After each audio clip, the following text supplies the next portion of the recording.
Hey everyone, this is Natalie with your pre-show reminder that we have revamped our entire Patreon page for 2026. Now on Patreon, you can enjoy even more free content like our newsletter and some curated blog posts. If you follow the link in our show notes to sign up for our free tier, our Patreon will be working as our website, and in case anything goes weird with any of the other social media apps, it will also be the best way for you to connect with us from a social media mindset. For our paid tiers, you can look forward to even more blog posts written by me about the misogyny in real time I am experiencing, as well as ad free listening and bonus episodes that will report on misogyny within the world, within my own life, media that is confronting misogyny or, God forbid, perpetuating misogyny, and some advice that is better served behind a paywall because we all know how mouthy I can get. So please enjoy this episode, and then after the show, go check out all of the things that are posted on our Patreon. We have chats there where you can easily get a hold of me to do things like suggest episode topics or guests or introduce yourself and start to help me build a tolerator community. Love you all. Talk to you soon.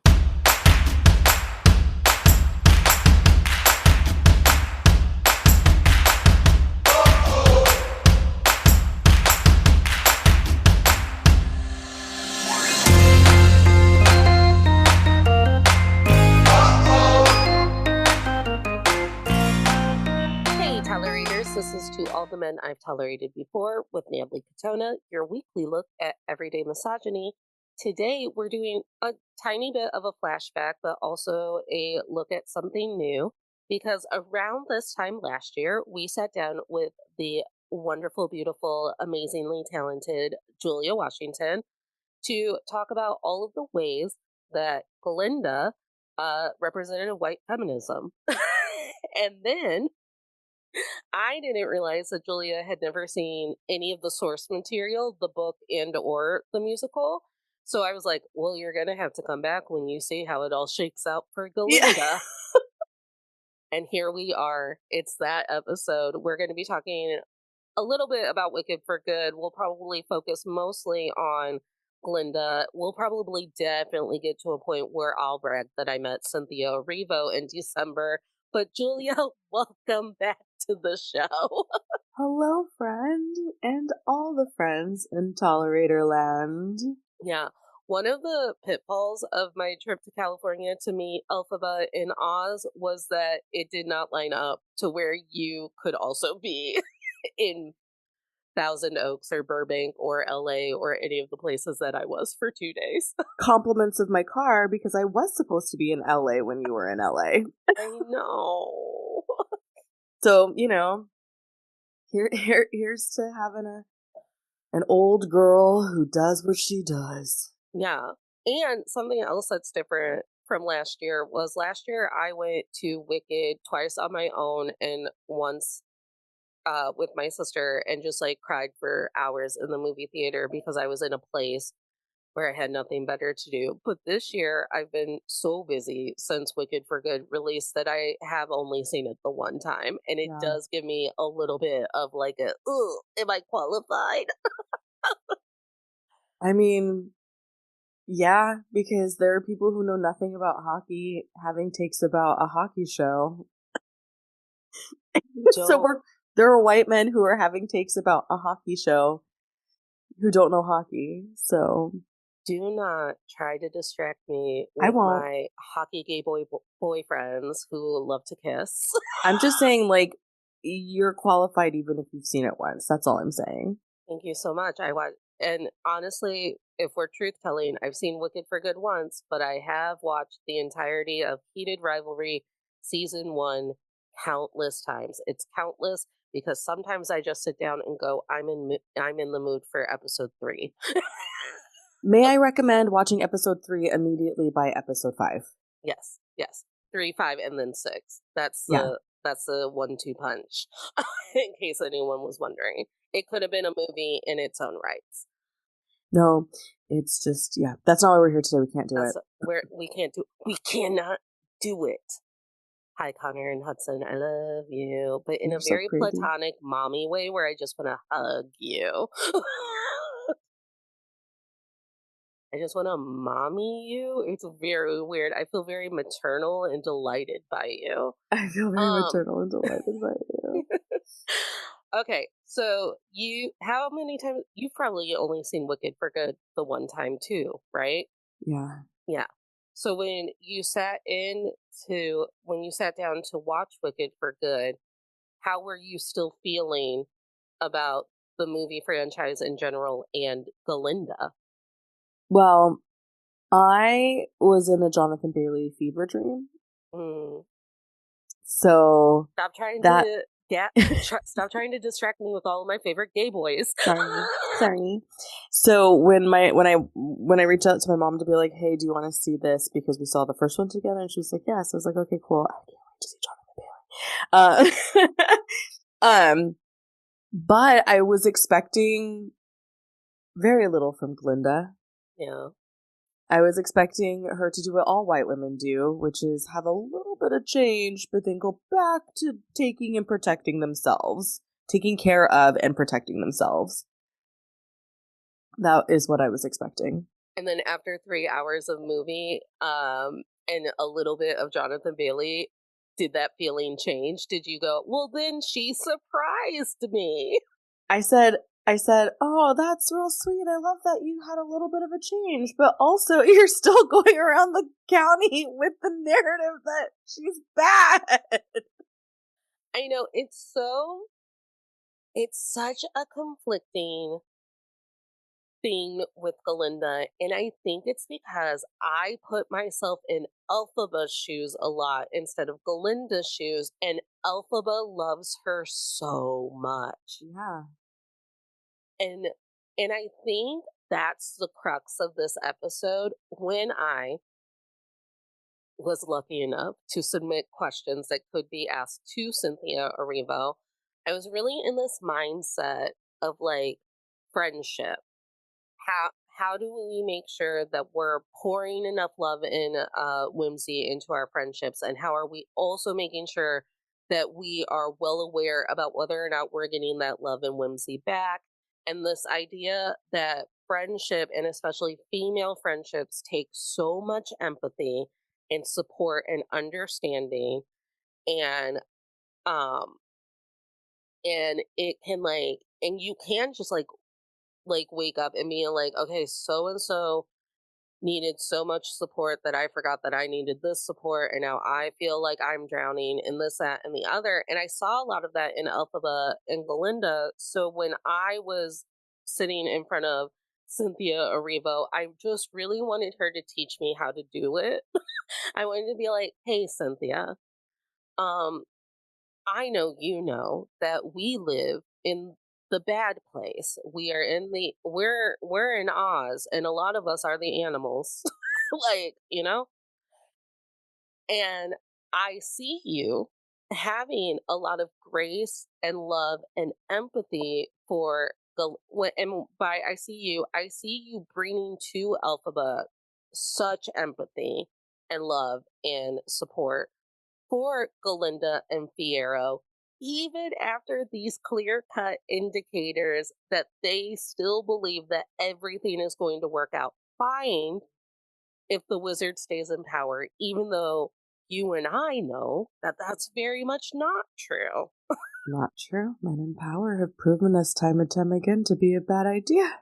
Correct. So I did lean into like how empathetic I found Alphaba to be in the movie adaptations, and how there's so much love pouring from her, even when she's so disappointed in Galinda specifically. And I wanted to be like, what do you think is Elphaba's driving force? How does she maintain? Because I don't know if you know this, but in between movie one and movie two, we span about 10 ish years. Like Oh. in the book, there's like a whole, and it might not be 10, Please tell me if it's Sure, but 5. there's a time difference. We have a time jump. That's We what have I a was time. looking for. Yeah, and what the musical doesn't acknowledge that the movie does a little bit better at acknowledging is during these years after Elphaba leaves Shiz, she is running an underground movement for the animals and their rights. And that's why the propaganda campaign against her becomes so heated, becomes so strong.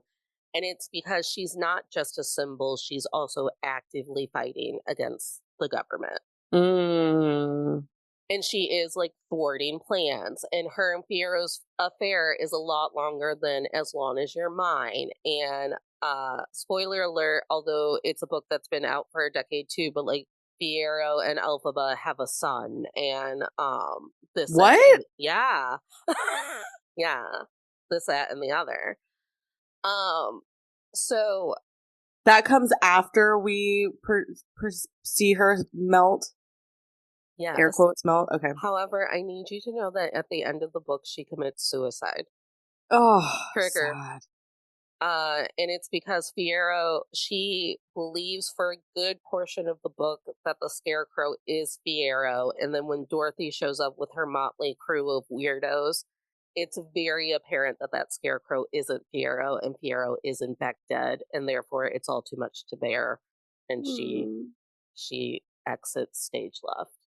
Oh, sad. Yeah, the book is dark. And I think that Wicked for Good did a really good job of balancing the darkness of the movie to the kind of we gotta wrap this up but still make it Broadway magic of the musical. Um, but if I were Elphaba, by the time For Good is happening, I'm at empathy fatigue mode. I'm like, I gotta get out of town. I gotta fake my own death. I gotta do all these things. I need to be safe for me. Right? It's like it's like after the November 24 election and all the black women were like, "We told y'all. We're out. We're taking care of our community. Bye." And that's and I mean, I still feel that way sometimes. Don't come at me for a solution. I did my job. I'm mad. I'm mad y'all didn't listen. No, I think you guys do get to be mad until the end of time, actually. And so I think that that's also what surprises me about Elphaba's empathy is I know by that point I would have reached empathy fatigue. Right. You know that you've reached empathy fatigue. Because Glinda did take way too long to Yeah. get there. Yeah. Like, that's gotta be hard. Like, Elphaba, like, is still kind of not ride or dying her, but she's definitely still like, you're still somebody I love and are still my friend. Mm-hmm. Like, empathy fatigue and her level of patience. If it took a friend of mine 10 years to get there, I don't know if we'd still be friends at that point. And I think that that's a good point. And because I think that's it too. I think that as a woman who loves the characters and who loves the story and has had like a new resurgence of the love of Wizard of Oz through all of these experiences that I've had with Wicked, you still want to like give Galinda her flowers and be like, okay, Galinda, you did it. And now You got there.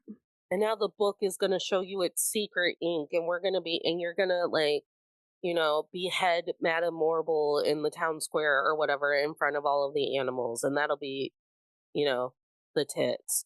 But but also, Inflicting trauma on a new generation. but then as a white woman, I also have to understand that my TikTok algorithm is going to then show me TikToks from women of color being like, "Hey, everybody, Galinda fully thinks Elphaba is dead, and that's the only thing that radicalized her. It took her only friend dying for her to be like, maybe it's bad here." Maybe this is the bad place. Guys, is it bad? Like, what do you mean? What do you mean? And I do think we'll have so many Republicans who will, I mean, we're already seeing that happen where people are like, what do you mean I have to pay back my student loans? I thought that that would only be happening to the poors and the criminals. And it's like, no, it turns out that they didn't have a list of people that were cool with them, and you're on it.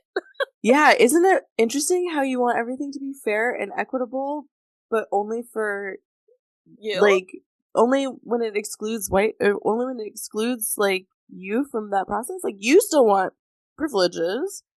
You still want to be treated with special treatment, but when we want to make the system fair, you want to cry Yeah. because it means that you also don't get the same. Isn't that why you got rid of affirmative action?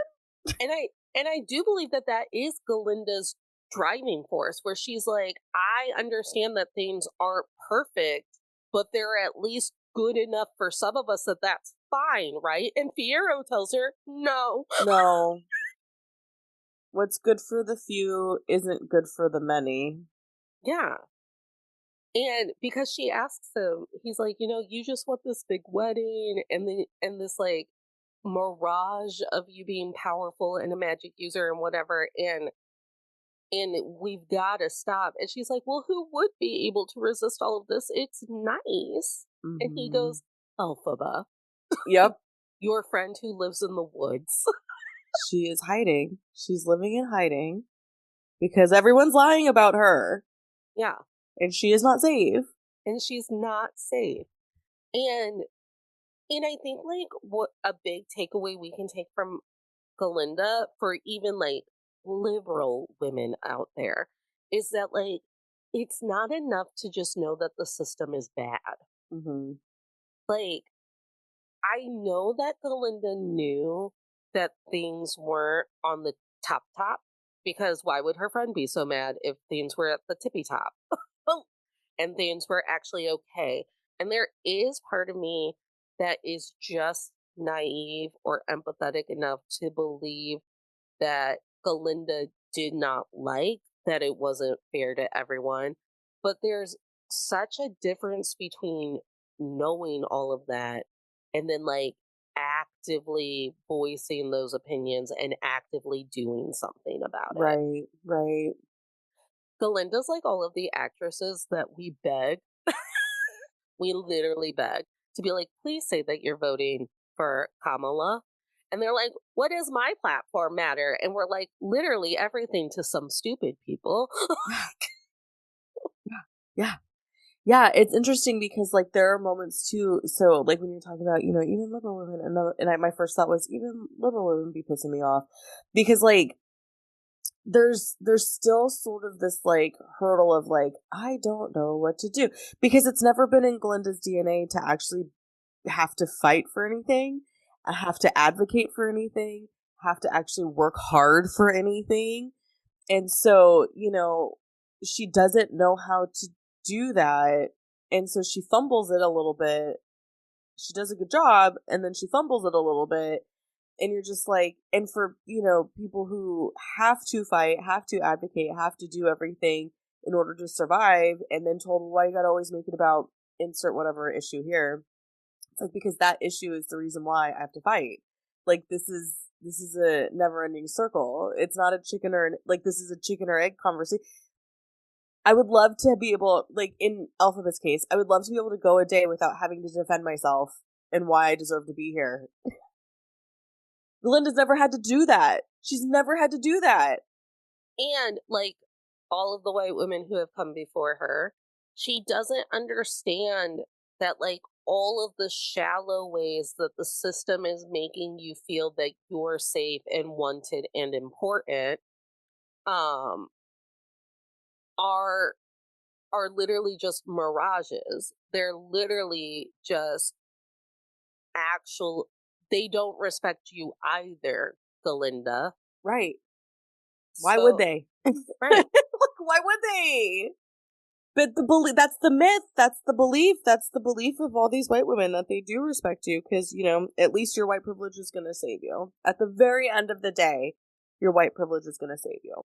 And to be fair, I am going to yell at all of us now and alienate all of us right now and be like, this is why I get so pissed off about the secret lives of Mormon wives, because you all keep trying to tell me that they're on my side, and I do not believe it for a minute. I do not believe it for a minute. I know that they say we're like Mormons, but we have feminist sprinkles. Stop. Stop. They are co-opting my language. But at the end of the day, every choice those women make are in the best interest of themselves and their paycheck, and they're never going to leave those loser men. And that's why they don't garner a lot more empathy from me like the Real Housewives do. But you know what I'm saying? Like, I do think that people are like, again, people are like, Natalie, why is it always going to be about misogyny, about men being losers with you? And I was like, because you guys keep making me watch the Mormon wives in different places. They keep infiltrating my mediums. Yeah, and because having grown up in a very religious setting, it's not the LDS, but it is definitely a controlling religious situation. I I'm allowing myself the theory that it is part of the agenda to get us to become more conservative because they're making it cool and they're making it look interesting and sparkly and all these things where it's like that's not the reality when you're in it. Like the reality when you're in it is that, and it's ironic. It's ironic because these women are the breadwinners. They're doing the work. They're the ones who are making sure their families are, have a roof over the head and food on the table, which is not what the religion is preaching necessarily, right? Like you're supposed to be submissive to your husband. Your husband's supposed to be doing all those things, but it's the women doing all those things. And so like this idea that like we're going to be Mormon wives and just like be hot on the internet and like wear our garments. And I know there's more to it than that. Like I do appreciate the female camaraderie that happens when they are in emotional distress and they are there for each other. I think that's beautiful. I also think that it is a game of let's make religion look good. Yeah. And you know what's weird? Okay, as you know, I guess this episode will just be jumping, but it's all connected, I swear. It's all connected, I promise. I went and saw the independent film The Threesome with Zoe Deutsch. How do you say her last name? Deutsch. Deutsch. I say it wrong all the time. It had okay. her and one of the actresses from Bottoms whose name I knew yesterday and today it has left me. And Was it Rachel Zolnit? Sonnet? No. Senate? No, I would have remembered Rachel Zennett because I have conflicting feelings about I Love LA. It is Ruby Cruz. Okay. She was on. I didn't recognize her IMDb photo. That's on me. Or it's not. Yeah. Honestly. Because sometimes those IMDb photos be catfishing. Be catfishing. So anyways, I, on one of my movie Tuesdays, went and saw The Threesome. I went on my own. I didn't talk to very many people about it. I liked the movie. It's about this guy who gets to hook up with his long-standing crush, but it happens to be during a threesome, and he ends up impregnating both of those women. That's the base of the movie. Oh, wait. I'm familiar with this movie. I haven't seen it. It's on Netflix, should anyone want to check it out. Because I would love for people to tell me, Natalie, you just got swept away by independent film and you're wrong. But I'm pretty sure I'm right. Okay. Because media literacy is dead. This is why I didn't talk to anybody about Heated Rivalry, because I just wanted to be horny for it and then go to bed. I'm offended because, you could have talked to me about it, but that's okay. It's fine. I also told you why chemicals made it, so I couldn't. Yeah. So anyways, so I'm at the threesome. I'm watching it. The Threesome is one of the only movies, and maybe this is why the people who think that it's conservative propaganda have a leg to stand on. I think The Threesome forced me to confront the fact that had either A, found a man who could treat me halfway decently and still perform heteronormativity and lean more into being bisexual than a sapphic woman. I would have had children. I would have been very good at mothering those children. And I probably would have been a decent mother. And I probably would have liked it. Or B, if I had been able to live a more authentic queer life and been Mm. open to dating women from the jump and found a woman who loved me in the way that I deserved, I would have done whatever we needed to do to have children, and I would have been a pretty decent mom.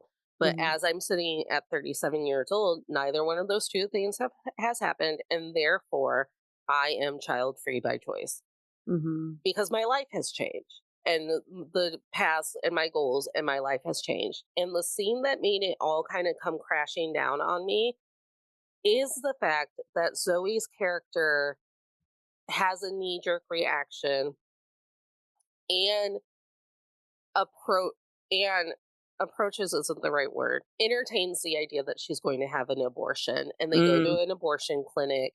She ends up changing her mind, and then Which she is doesn't. always the narrative whenever we see abortion stories. Correct. And then she does not go through with it. And then she ends up like really buying into the idea of her as a mom. And I was like, I just don't feel like I was ever given the opportunity to buy into the thought of me Mm. being a mom, because you usually need a partner to it's just like a million Yeah, things. all the I've things. I've never been accidentally pregnant and had to conceptualize doing it on my own. Right, right, right. So there are all of these things that have never happened in my life that would force me to confront why it is that I've chosen to be child free. And that's a privilege. That's actually privilege. Right. So I like had this weird emotional response to the movie or whatever. And Ruby Cruz's character compared to Zoe Deutsch is, I still don't say it right. It's Um okay. she comes from a more conservative religious family. It's ambiguous where she falls on all of that spectrum. Mm. Now, people have now taken to Letterboxd and TikTok to tell me that this is a terrible movie that I've had an emotional response to, and that is actually conservative messaging Huh. hidden in liberal plain sight, because Huh. it trapped me with a threesome and then fed me all of these conservative heteronormative norms. And I was Huh. like, then why wasn't I angry? I usually get angry about shit like that. Yeah. I'm very hard to trap at this point because I go in with a chip on my shoulder about everything when it comes to women and the way that they're portrayed in media. Mhm. Mhm. So instead, I'm watching two women and some dude. And the movie does focus mostly on the dude and how this is like really all of his problem. And I'm Ugh. like, these women. But I'm kind of like filling in blanks and reading between the lines. And I'm like, honestly, this is a movie about the way that women are dealt consequences because of choices that are made or are they make or are made for them. Mhm. And I'm pretty sure it's not conservative propaganda just because she chooses to not have an abortion and the other girl goes to church, because at no point does the movie side with anybody. Mm. And I think if it had sided with Ruby, or if everything would have worked out okay because Zoe didn't have that abortion or whatever, I might feel differently. And I'd be like, oh, that's secretly trying to make me feel like churchy people are the ideal partner because of all of the traditional trad wife norms. And I was like, but that's not what happens at the end of the movie without spoiling anything. It turns out that like no one was right. And it's all just like a slice of life where things are ambiguous and left Mm. up to not really interpretation, but like, life is messy. We're never really all the way in the right or all the way in the wrong. It's always somewhere in the middle. And I'm having a problem with that movie being like coded as like conservative propaganda, because I'm like, I think that that's a very easy out Mhm. to not have to actually think deeper about the implications of what pregnancy and motherhood have on women. Right. And it is a failing of the movie that it mostly focuses on the man's emotional and mental development through this journey. But I didn't write the movie, so that's not on me. That's on them. Um. That's your bad, not mine. So, But I will say that I do think that the more, all of that to say, and maybe I cut this out because now I feel like I've just lost the plot, but like all that to say, I do feel like the Mormon wives are trad wife propaganda. Yeah. And it's being spoon fed to me as a woman who gets on a hot mic once a week to scream about misogyny.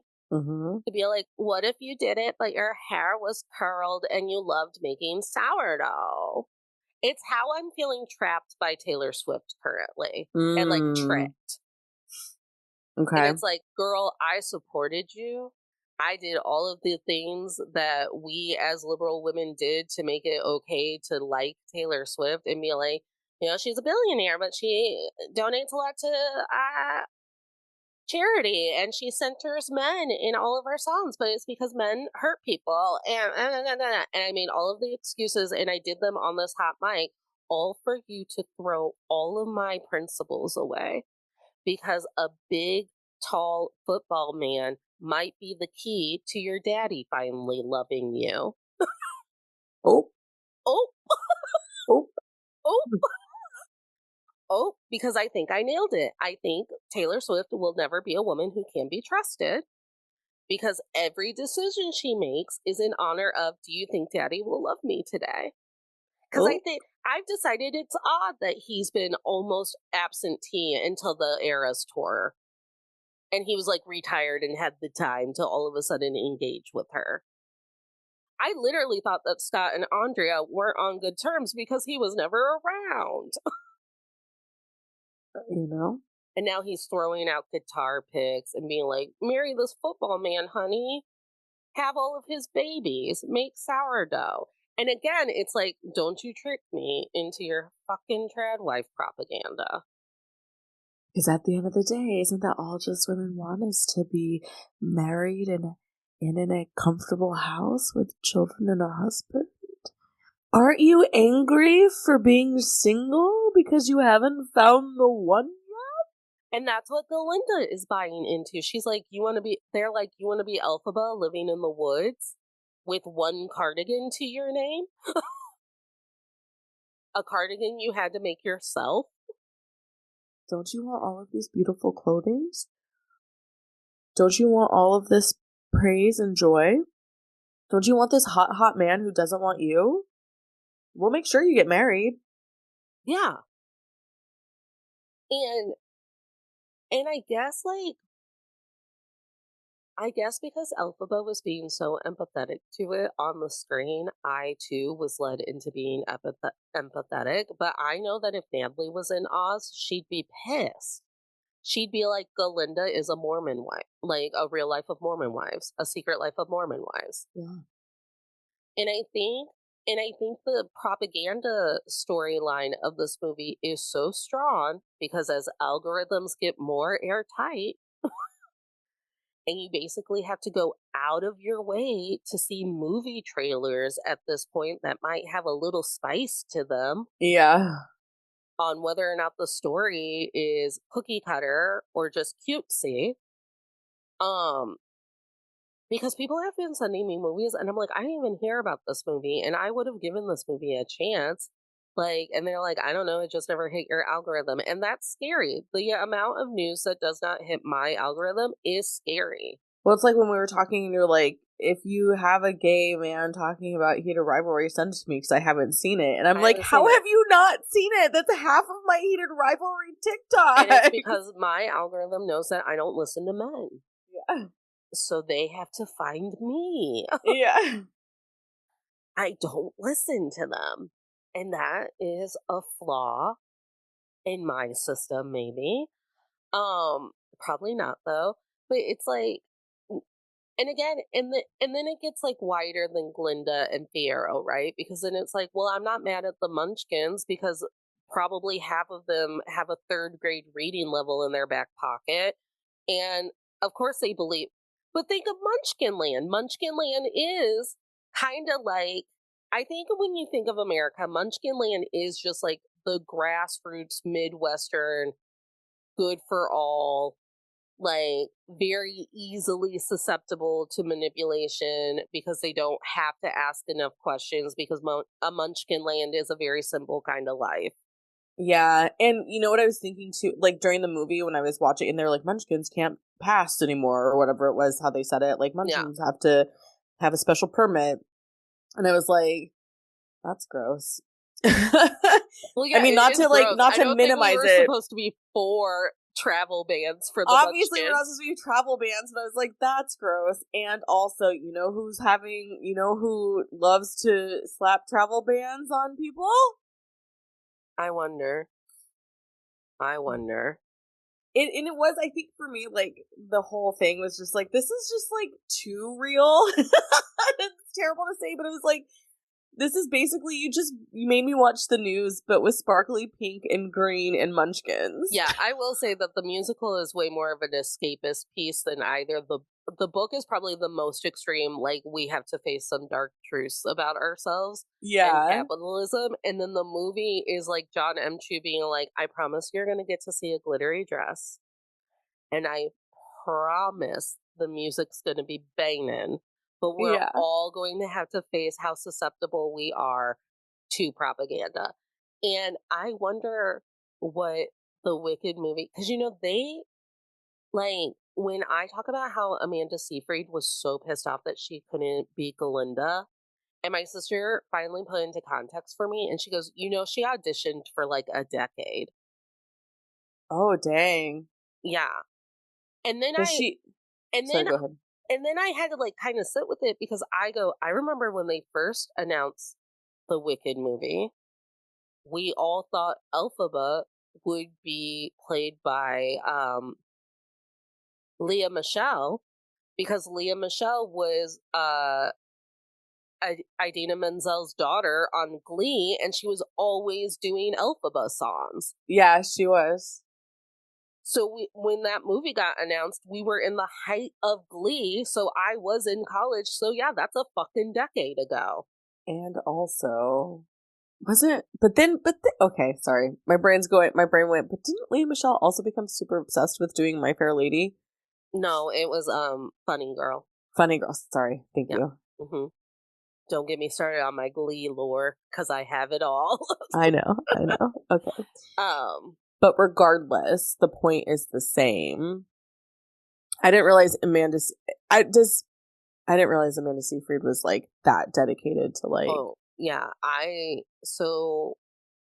she's in the Mamma Mia movies, yeah, but I think she did like extensive vocal training to try dang. and get to like Glinda level. I wonder, now here's my sick little conspiracy theory. Ariana Grande's vocal coach, who she worked with for her audition and tapes for Galinda, Yeah. said that she'd be sitting in the audition room and be handing out like their card to be like, work with my vocal coach, da da da da da da da. Like they're so great and they're so helpful, and I've had a wonderful opportunity with them. And her mom then said, why would she be giving away her like secret weapon to these women?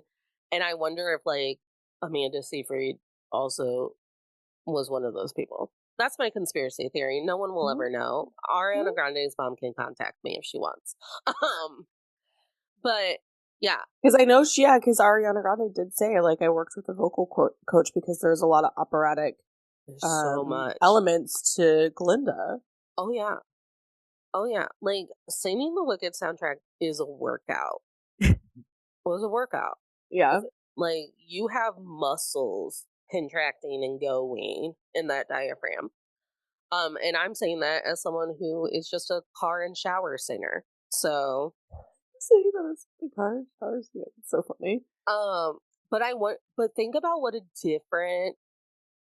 So I graduated college in 2011. Okay. Think of how different the Wicked movie would have been in 2014, 2015 compared to the Wicked movie of today. Yeah. Yeah. I think if it had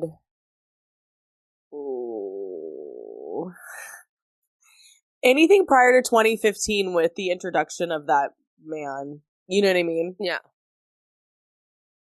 Because I think it would have been sparkly and would have just been one movie, and it would have just been the runtime of the musical. It would have been the musical book by like book. a very like not verbatim, but like pretty much like, hey, this is a true translation of it, right? Like, Yeah. because aren't there? Yeah, Yeah. because there wouldn't have been there wouldn't have been an additional message to necessarily like Yeah. emphasize. And it would have been weird in 2015 to be So anti-fascist. so anti-fascist, so like, we got to be aware of propaganda. It would have made John M. Chu look like a conspiracy Yeah. theorist. And that's how people feel about Gregory Maguire when he wrote Wicked and all his other books. Yeah. Yeah. Wow. Interesting. That's so interesting to think about, like, what Wicked would have been in 2013. Uh-huh. What? That was like peak Obama. Yeah, I was gonna say that we were still like Obama and hope, man. Well, white people were. Sorry. I mean, we were like, yay. We're terrified of what's next, actually. I mean, and honestly, as you should have been, because we knew that. And now there's all these like think pieces, like books coming out where they're like, we've drawn the trajectory of how we got here with Donald Trump. And like my family and I are like, yeah. You could have had just a conversation with any person of color who was in tune with their person of colorness. Yeah. And while we are laughing about the fact that like Barack Obama was president and some of us got to be happy for a little bit, let me be absolutely clear. I miss Barack Obama every day.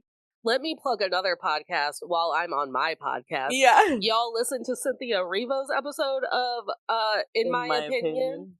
Because I did the moment it came out. Great episode. Not to brag, but I got to meet Cynthia the day after that episode aired. Oh, nice. So I got still fresh from Michelle Obama, Cynthia Erivo. I love that. So some of us are God's favorite. And I guess that's me. Oh my God. Now, because John M. Chu, a very humble man, currently one of my heroes. Made one of the greatest rom-coms of all time. Step Up 2, Take It to the Streets. Crazy Rich Asians. Oh, Crazy Rich Asians. Because I was about to go, the way that John M. Chu humbles himself is, they handed the guy that did Step Up 2, Taking It to the Streets, the Wicked movie.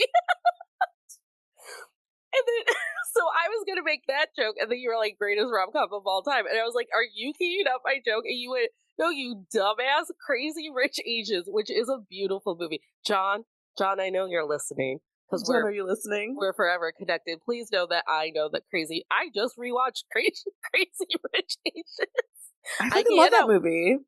I cannot wait for the sequel. I hear you're working on it. You let me know when it's about to come out. My algorithm probably won't tell me. Well, and I'm like, they've been working on this sequel for a long time. That movie came out when my child was still in high school. I know. I'm like, give it to me now. Give it to me now. Give it to me now, John. And the books, I should reread the book. I'm like, because I remember enjoying the book series, but I read them like 10 years ago. So I'm like, do the books hold up? Because the movie holds up. The movie still holds up. Yeah. I listened to the book. I need to listen to all of them.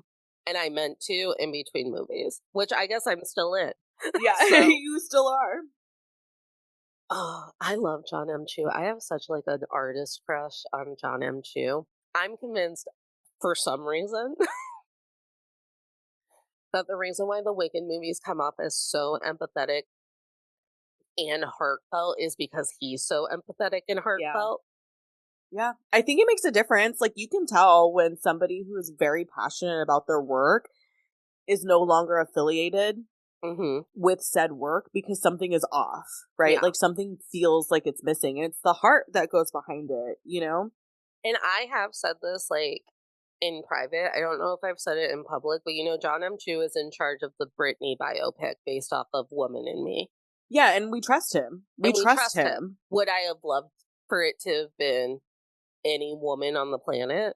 Probably. Yeah. Probably. With that said, there are some women that I'm like, I can't trust you with this story, and I'm sorry to be that bitch. Also, as people who grew up in the height of Britney, it was a lot of woman on woman crime when it A came to lot of women Britney. on women crime. Mm-hmm. It was a lot of woman on woman crime when it came Yep. to Britney. Yep. We could have been more supportive. Yep. We didn't know. We were so But young. But instead, we fed into the propaganda machine Mm-hmm. of her being a bad mom. And in that era of America, you couldn't be a bad mom. A bad mom who put themselves first or was having a public breakdown. Well, no one wanted to ask why she was having a public breakdown. Like yesterday, I was having a conversation with my kid. I forget exactly how it came about, but basically we landed on, hey, if we're not asking why is the woman reacting to this man this way, that's problem number one. Because women don't do things just because. There's a reason. Someone's been provoked. Someone's been repeatedly poked. Right? Like this isn't just a one-off, oh my God, that woman is crazy. But that is what men perceive it to be because they don't understand that their actions have reactions. Yeah. Can I be very honest about why Wicked for Good got a 4-star rating on my letterbox instead of a 5-star rating? Yeah, always. And you tell me if the way I'm going to phrase this means that this is a Patreon only moment. Okay. I sat in that movie for over an hour and we finally got into that Elphaba nest in the woods that I got to visit and it's beautiful. Check out my social media for the pictures. And I was like, let's get it on. Oh, let's get it on. And when we got snippets of As Long as You're Mine, Chris DeRosa of Fixing Famous People texted me, there are sex noises during this song. It's going to be a full-blown sex scene. And I was like, let's get it on. As Long as Your Mine is the slowest song in the musical. It's my favorite song, but it drags. It drags on. You know? It's a slow song. It's a ballad, if you will. Yeah.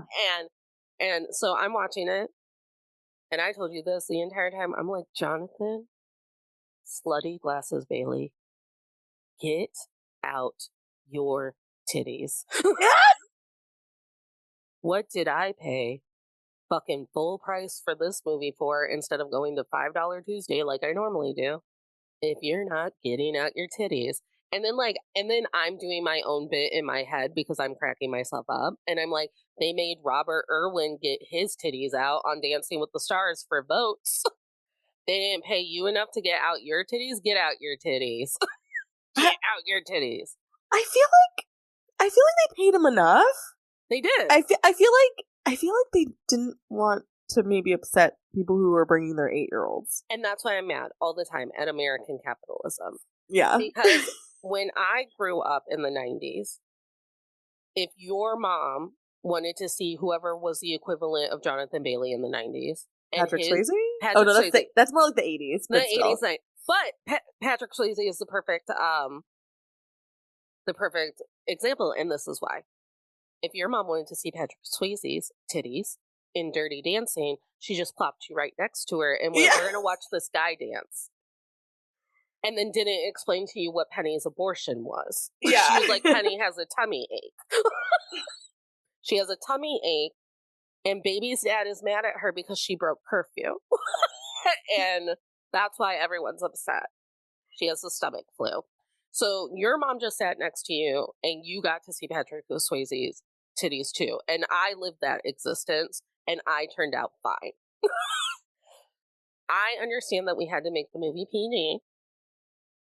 I mean, because we had to sell Barbie dolls of Glinda and Elphaba and all of it. But it's not a PG movie. It's not PG content. And I deserved more than Jonathan Bailey basically pulling a blanket up to his neck in that after the bed scene. And I've laid in that bed. And you know what I said in that bed? I wish I had seen Jonathan Bailey's titties in this bed. Maybe he's saving it for Bridgerton. One could only hope. He is the reason I watch Bridgerton. Yeah. Well, listen, at the risk of sounding like I'm supporting misogyny in this anti-misogyny podcast, a lot of those men are the reason why I watch Bridgerton. It's literally just Jonathan Bailey for me because he's really good. Because, for his entire season of Bridgerton, I thought that they were going to get into some weird kinky shit. And I was like, someone's getting choked in the good way. Because when Yeah, Jonathan Bailey. he seems like the type to do that. Yeah. He strung me along that entire second season, and I was like, someone's getting stepped on in a way that they like, and I can't wait. And then someone who's actually read the Bridgerton books was like, Natalie, there's no kink in Bridgerton. I gotta let you know.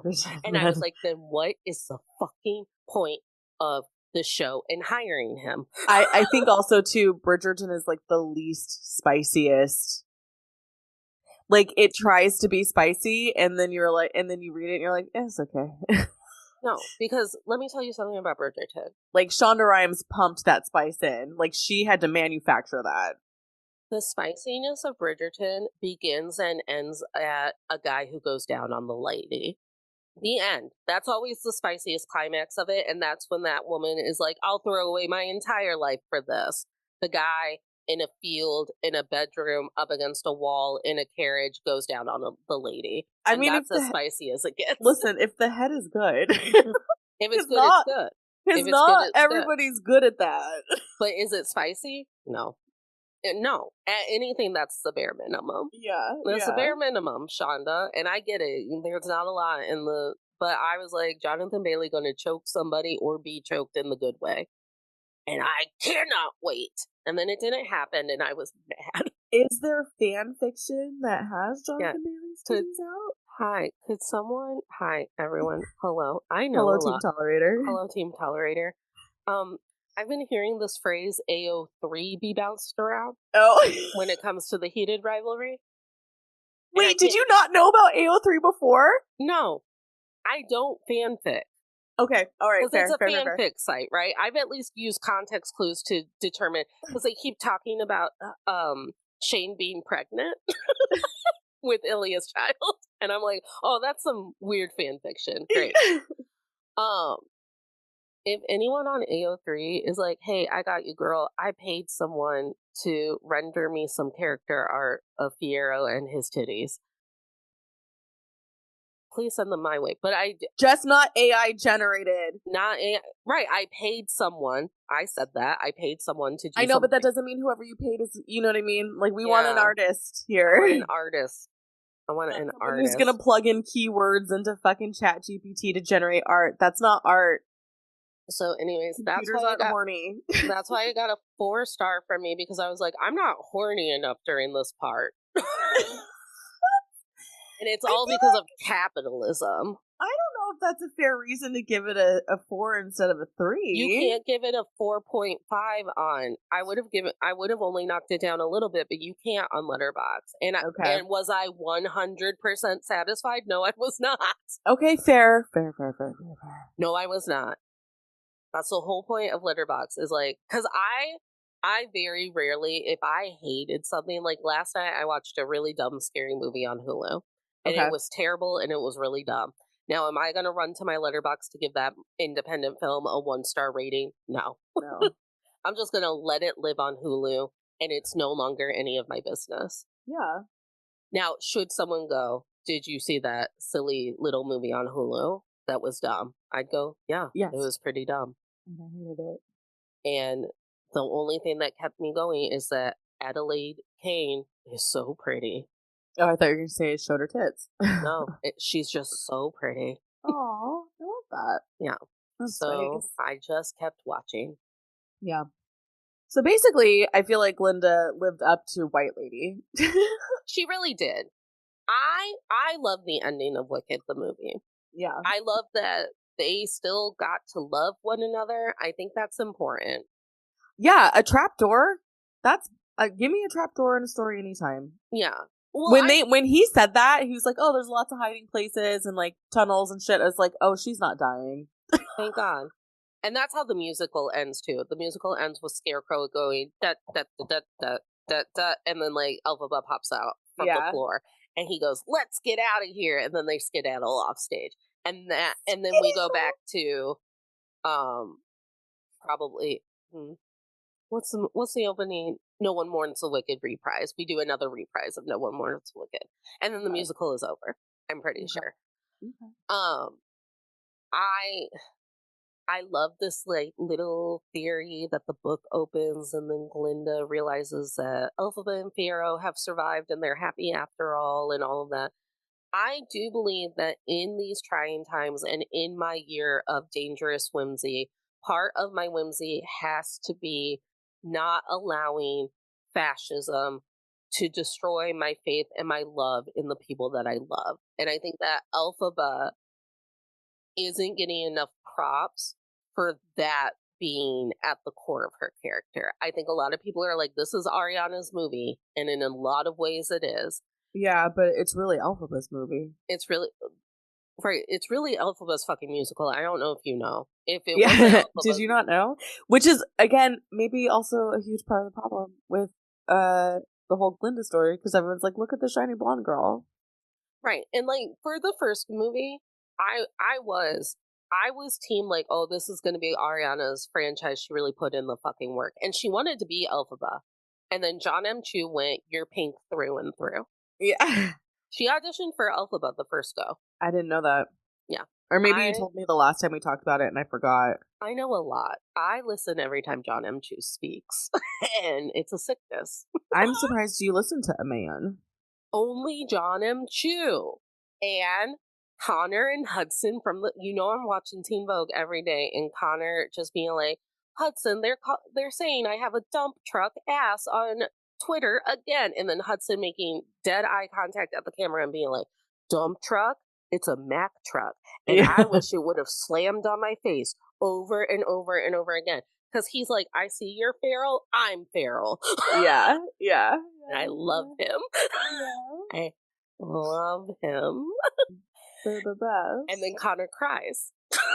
Connor's like, guys, look what you've done to my friend.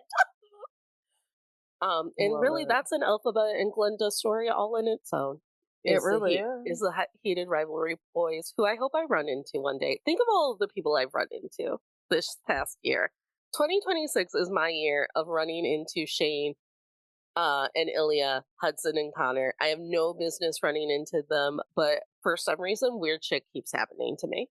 I feel like I understand the fanfic for Shane and Ilya, but like, can we maybe have just some Hudson and Connor fanfic?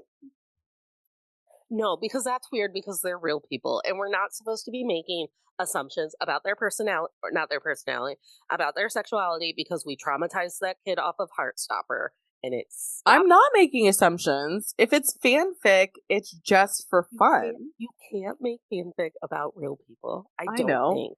People who I don't know. write fanfic weigh in. I don't think that's how it works. Okay, a fan theory that turns into fanfic? Oh, because here's the thing. This is why you can't do it to real people. Yeah. Think about all of the women sitting at home right now, worried that AI is about to make porn of them. Yeah, that's true. Okay, and that's what and Hudson and Connor, look at me. That's why I'm your mommy. Do you see what I did there? Yeah. I just called off all the perverts, and I was like, leave my boys alone, like mommy. Yeah, like mommy. I'm your mummy. I can't wait to be their mommy in person. To be like, I'm your mommy. They'll love me. Them, Dolly Parton, all the people I want to meet in 2026 are going to love me. What was I going on before I had to lecture you on fanfic? Oh, okay. I'm actually going to, because I've kind of stopped doing lessons in manifestations because I'm like, my guests are smart enough. Why am I just repeating what they say? But I will say that my lesson from Wicked for Good and from Elphaba and from Cynthia herself, brag, is that I refuse to let fascism for one more day make me so tired that I no longer have empathy for the people who I love and adore just because they can't be perfect. Because if Elphaba can look over so much white feminism from Glinda and still be like, she was the only person who was there for me at the end of it all. then that means something. Yeah. And I think we're in a really dangerous internet culture right now where the reason why fascism is having such an easy, carefree time is because we are holding up people to like undeniably high standards. Well, I think the internet doesn't allow for nuance. It doesn't allow for nuance. I think that's what's going on with my threesome movie. I think that's what's going on. Multiple things can be true at once. We know this. We know this. Mm-hmm. We know this. There are things that should I become more famous or an Emmy winner, people can probably dredge up on the internet and be like, guess what? Nelly acted like a teen in the millennial and said all of the bad things that the millennial teen said. And I did. And I did. It happens. I did. Yeah. And you can find them. And you can find out all of the ways that I tried to get men to like me that made me a woman who was fighting against women. And the point is that, like Glinda, I have been changed for good. Yeah. Now, Julia, that was a great line for me. Good for me. I have been changed for good. Julia, what's your lesson in your manifestation? My lesson for 2026 or Glinda or life in general.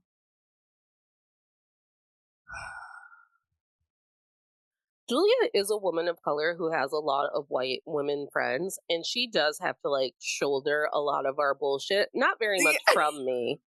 I'm just going to say it. I'm going to give myself props in case you started thinking stupid things about me. But I got to say, Julia might have to do an entire episode of like, well, this is how you do it.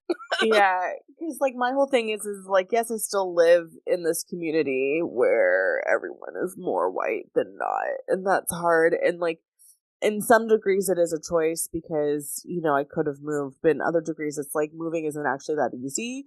There are economics involved that eluded me.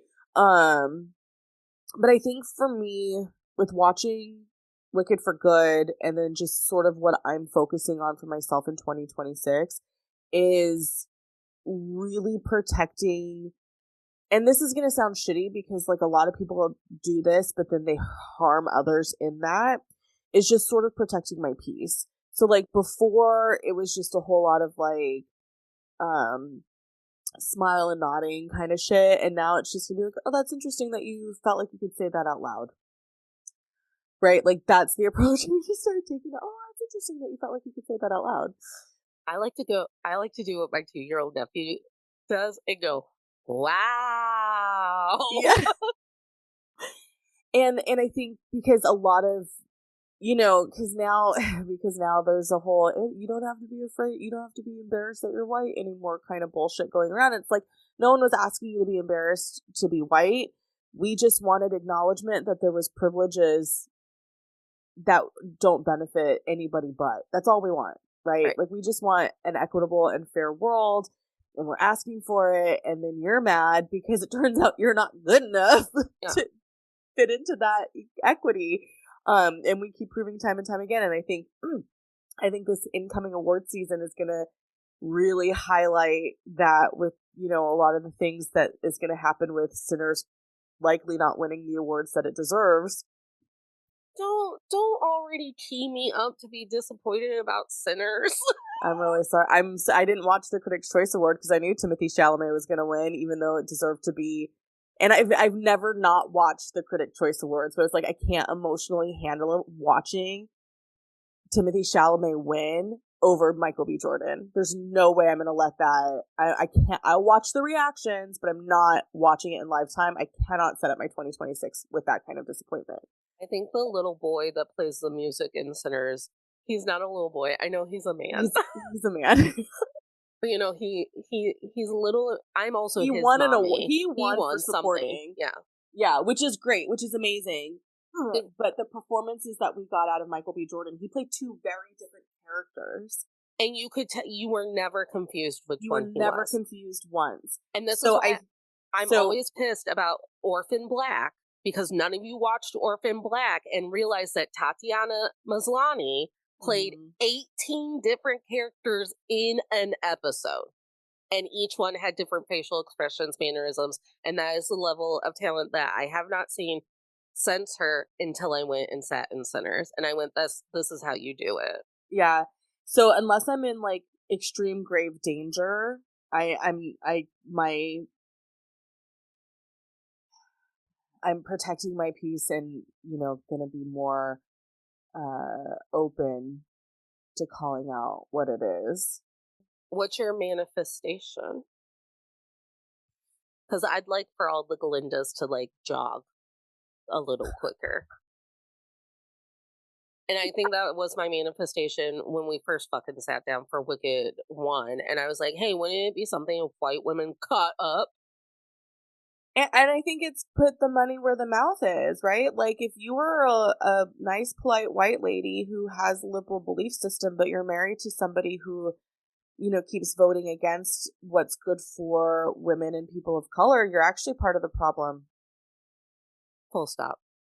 So, like, and I used to not believe that. I used to be like, well, family, whatever, blah, blah. But now I'm like, actually, no, you are continuing the problem, because now what I'm seeing is you're still perpetuating their world, not your world. You're not affecting change in your relationships with your husband's belief system. You're upholding the system. And while posting on Instagram, Free Palestine, trans rights matter, Black Lives Matter, but then your husband is like, we're a Trump family. No. Bye. Bye-bye. Divorce that man. I mean, that's, divorce is hard. I don't know. I've never been divorced. I've never been married. I don't know how hard it is. But I do know that there are economics on why you're probably staying with that person. But, like, be brave. Be uncomfortable. Like, the amount of times I've had women be like, I just don't know how you were a single mom. It's so hard. I'm like, yeah, bitch, I figured it out and my kid turned out fine. Fucking figure it out. I mean, that sounds like I don't have empathy. I do. But if one more person praises me because I did it, you are a single mom and that's so scary and I can't believe you did it. I could never imagine doing it. Fuck off. You're married to the enemy. Figure it out. Yeah. That's where I'm gonna call us. Yeah. That's where I'm gonna call it, I think. Yeah. What do I have to say to fit? Like, you've all heard me be irritated about that for an entire long fucking time. year. Yeah. Yeah. the entirety of the show. Well, Julia, thank you for rehashing your Glinda trauma with me. I was delightfully surprised when I was like, are we doing a Glinda follow-up episode? And you went, of course. Yeah. Why not, Brian? Let's do it. Okay.